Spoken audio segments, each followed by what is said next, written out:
In this video, I'm going to show you how to get Duolingo Max.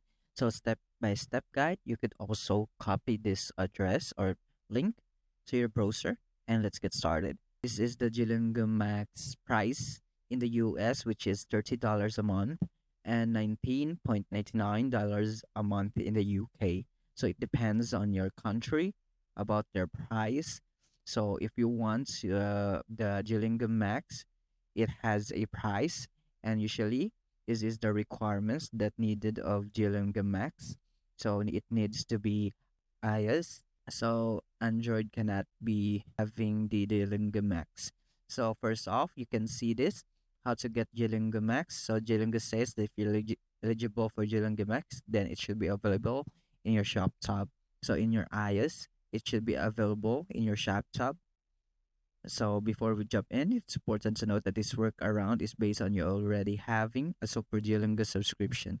So as you can see, this is the iOS device and this is his Duolingo.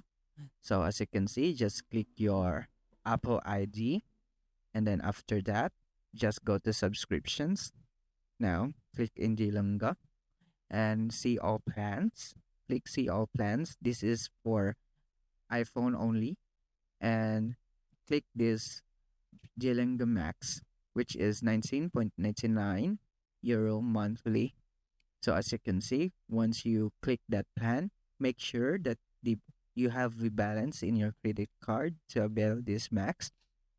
And also, after that, pick your desired plan and confirm your upgrade. Then reboot the Duolingo map and you should see the max view in the top right corner, just like this. So after this, you should reboot your app or you should reboot your Apple. And what if you still can't get Duolingo Max? So as long as you meet Duolingo Max requirements or the requirements that needed for Mac Duolingo Max, then you can have the Duolingo Max. But if not, then you cannot. And that's it.